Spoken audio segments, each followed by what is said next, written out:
Okay, so here's the deal. This message is predominantly for Doug and for the reluctant Baptist.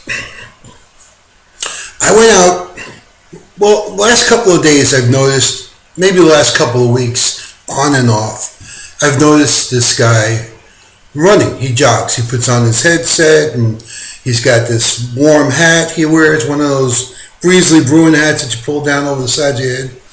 And he's wearing an Army t-shirt that says Army on it, sweatshirt and sweatpants, and he's running, and I was leaving my house this morning, and my neighbor down the street, Mr. Pouchet, who's like 87 years old, he'll hang around waiting to see who's going down the street. The street we live on is a very long street. There's only one way in and one way out. So everybody knows him and we'll pick him up, So I saw him and I picked him up, give him a ride. And I go down to the runner's house and he's outside stretching. So I slowed down and I said something to him, I said to him, you're not going to move the earth no matter how much you try, And he laughed and he wanted me to back up and talk to me. So, he asked me again, what did you say? And he came over to me. He's a really friendly kid. So I dropped off Mr. Pouchet and I went and ran my errand. And then coming back, got to come back up the same street, I see the kid and he's jogging, right? But now he's flagging me down. And the kid said something to me that was like a rhema to me. It really stuck with me. He said to me, I've got to stay fit, I'm recently married and, she and I are one body and I've got to take care of my body. I said, wow, what a wonderful thing, he said. So when he come back, he waved me down, and I was glad that he flagged me down because I really wanted to talk to this kid again. Well, the kid says to me, first I say to him, I'm glad you flagged me down. And he says to me, I got to talk to you. I go, what do you mean? I got to talk to you. You drove away and I never even told you about my networking and this talent show thing we're doing and all this stuff he's into, I'm like, networking? What are you talking about? So I guess they meet at a local supermarket. They have some kind of conference room, and I guess that's where his ministry is, and he does a presentation there. And he counsels young people. He says anywhere from like 12 to 19. So we got to talking, and I read him a few poems, and that's an understatement. I mean, we really got to talking about God, about belief, about spiritual life, on a very, very deep level. I was really impressed with this 22-year-old. Very impressed with him. Wow, what an anointing he has. And we got to talking, and I was left I was speechless. I got out of my truck, I opened the door, I walked up, and I embraced him. He hugged me. He hugged me tight, and I told him, we talk, and I'd send him some of my work, and I got home, and I thought about it, Here's a guy I just met, and here we are embracing in the middle of the street, practically in tears, so happy to have found each other, It was just this chance meeting, but nothing's a chance meeting, With the Lord, nothing's a chance meeting. This was the time, this was the place, this was the appointed time. And, I could have run by this guy forever. Matter of fact, his grandfather-in-law, his name is Thomas, is very active in the local church. He's always planting outside. He grows crops in the front of his house. He grows corn and collard greens and all kinds of stuff. And we've spoken once or twice. He's a real nice man. Keeps to himself. He's very, very private.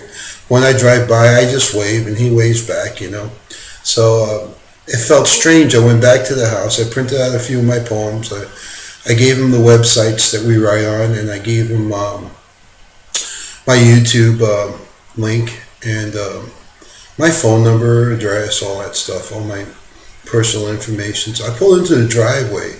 It's so weird passing this house for 9 years, pulling into that long driveway. I knocked on the door and nobody answered, and I waited, and then I stuck the poems in the door jamb and walked away. Suddenly the door opened. Well, it was his wife.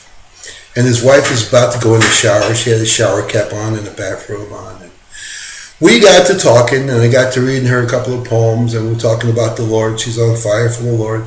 Both these kids are young. He's 22. I'd say she's probably 20, 21 maybe. And she says to me, "Can I pray for you?"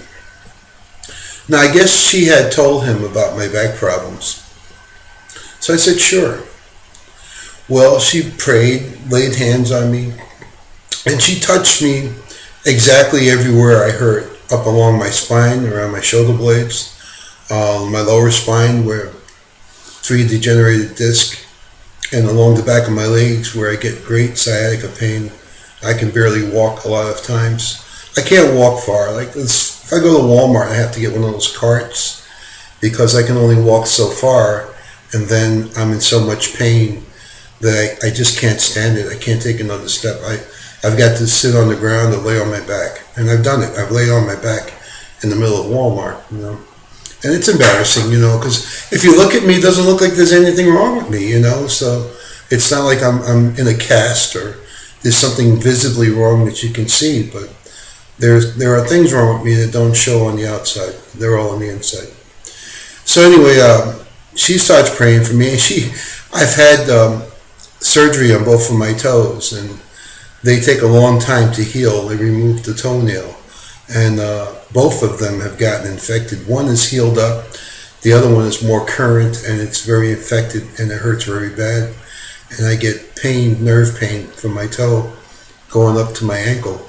I've got a doctor's appointment tomorrow, and I'm just holding out till then. No pity party for me. I'm fine, honest. I don't like to talk about these things, but I talked to him about it because I guess I felt guilty seeing this young man running. If I was the same age as him, we'd be great friends. We'd be playing basketball or handball. We'd be hanging out. I'd be running with him, when I was 22, riding bicycle, running. That's all I love to do. I love the physicality of it, So I had this exuberant young man. I remember what it felt like to be 22, So his wife prays for me, and as she's praying for me, I've never had anyone pray so intensely for me like this. Literally, I watch these healers on TV and all these things where they collapse on the floor or they start shaking, Well, I'm going to tell you something. When this woman was praying for me, my legs became weak. I had to lean against the wall. I felt something happening, and I was praying right along with her and embracing my faith to the fullest and belief, and I believe that this young lady truly believed that she could help me. She had the faith. So I tried to match her faith. I don't know if I did, but as she prayed for me, I felt this anointing, and I felt this warm feeling course through my body. And I can't say that I'm healed. If I touch myself in those places, they hurt. But I'm not consciously aware of any pain. I don't know if it's mind over matter or whatever you want to call it. It's like sometimes they give people a placebo and they feel better because they believe they're being healed. And I believed I was being healed. So I've had my first pain-free day in many, many years today, as far as back pain goes. Because the back pain's a constant thing. And I won't take anything for it because I've taken strong medications for the pain. And what happens is you become dependent on the pain medication. And it's all a big lie because while you're on the medication, sure, it blocks the pain. You don't feel the pain, but when it wears off, the pain is double. It's worse.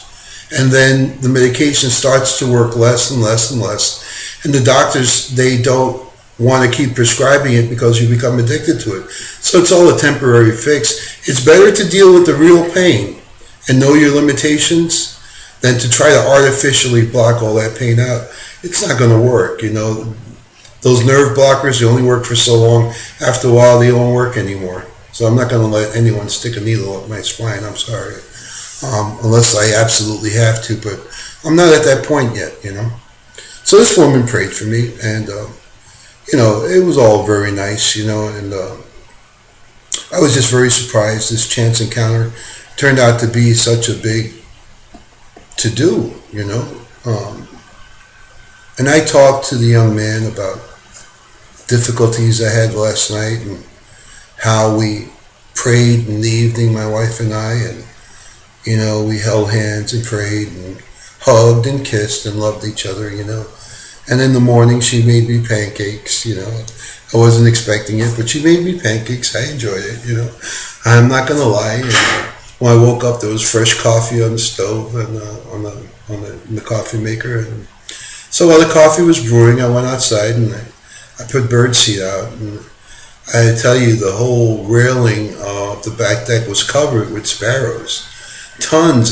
If I had to count them, I'd say somewhere between 70 and 100. But these cardinals came, and I've been looking at the cardinals. These were the biggest, reddest cardinals I'd ever seen.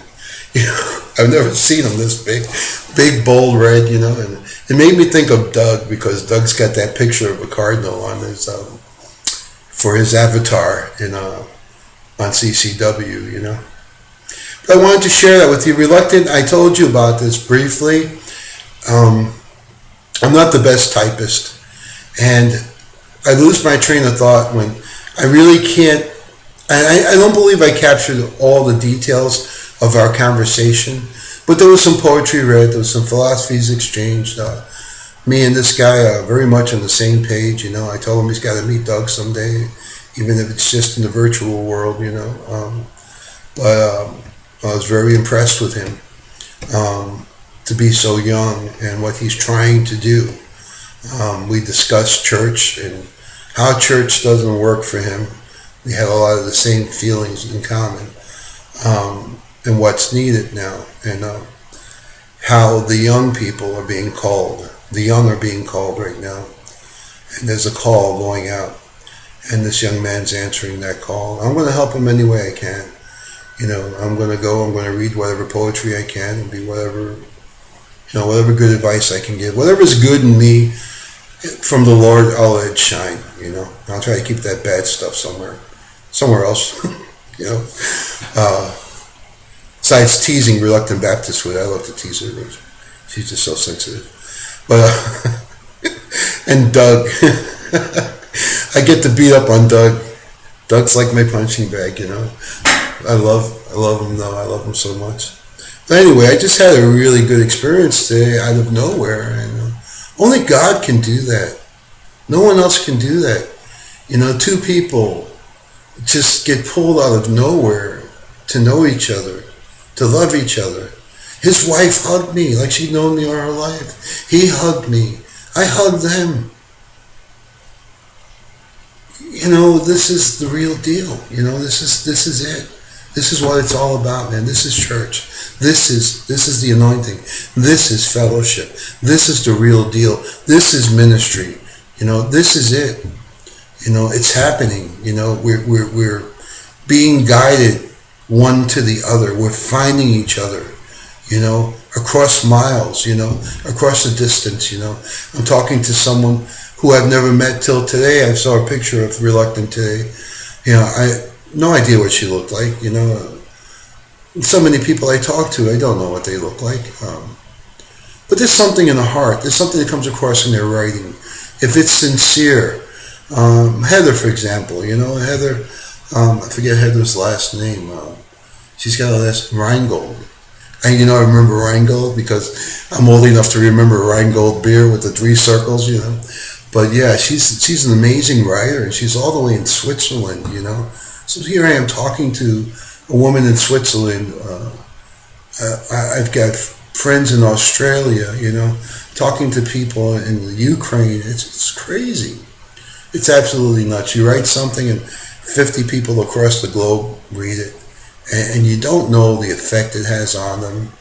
You don't know if it's good or bad. You don't really know. You just put it out there, But it's just amazing that you once kept this to yourself, and now it's getting out, So I'm just amazed. And every time I get a comment or a reply, it's an amazing thing for me. I value those way above all the many, many likes you get, to get a comment or a reply. And it's sincere to me that I can't place a value on that. That's just precious. But anyway, I wanted to share that, and I I told you guys, I write with one finger, you know. I type with one finger. Writing a long poem, by the time I'm done, the tip of my forefinger hurts so bad, you know. So it's just easier to do this. And it's real. You can see me, you know. And, you know, this is the little room, my little studio room here. Here it is. Here's my bicycle, you know. There's my window. This is a tiny room. There's a ship. There's stuff on the wall. This poem that Doug sent me, I framed it. Shows. That's me and Doug. We're a wreck tied together there. You know, that's it. That's the extent of things. So, you got the grand tour of my office. All right, God bless to all who hear this. May the Lord be with you and bless you abundantly. Love you guys. Peace. This is Anthony signing off. Bye-bye.